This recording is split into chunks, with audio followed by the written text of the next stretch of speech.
সব শিশুর ক্ষেত্রেই জন্মগত হৃদরোগের লক্ষণগুলো সাথে সাথে প্রকাশ পায় না। কিছু কিছু শিশুর ক্ষেত্রে দেখা যায় জন্মের 1 মাস পর কিংবা আরও পরে গিয়ে লক্ষণগুলো ধীরে ধীরে প্রকাশ পাচ্ছে। এটি ন্যাচারাল ফিজিওলজি।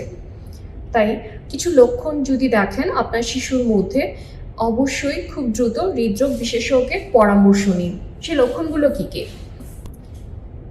দুধ খেতে গিয়ে হাঁপিয়ে যাওয়া বা বারবার বিরতি নেওয়া। আপনার শিশুটি যদি দুধ খেতে খেতে বারবার হাঁপিয়ে যায়, দ্রুত শ্বাস নেয় কিংবা থেমে থেমে খাচ্ছে, তাহলে এটি জন্মগত হৃদরোগের একটি লক্ষণ হতে পারে।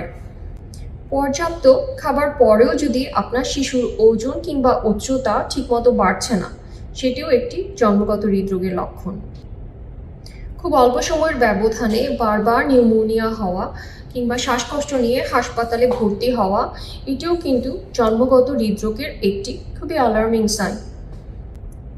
ঠোঁট, জিহ্বা বা নখ নীলচে হয়ে যাওয়া, বিশেষত যদি আপনার শিশুটি কান্না করার সময় অথবা দুধ খেতে খেতে অথবা খেলাধুলা করার সময় ঠোঁট, জিহ্বা বা নীল এই অংশগুলো আপনি নীলচে বর্ণ ধারণ করতে দেখেন, এটি একটি জরুরি সতর্ক সংকেত।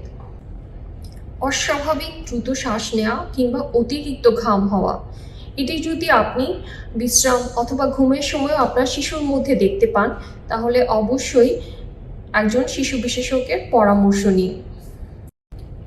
জন্মগত হৃদরোগ যত দ্রুত শনাক্ত করা যায় তত দ্রুত এই চিকিৎসা শুরু করা যায় এবং অনেক শিশুই চিকিৎসার মাধ্যমে স্বাভাবিক জীবনে ফিরে আসে। তাই আপনার শিশুর মধ্যে এ ধরনের লক্ষণ দেখলে অবশ্যই একজন শিশু বিশেষজ্ঞ অথবা শিশু হৃদরোগ বিশেষজ্ঞের পরামর্শ নিন।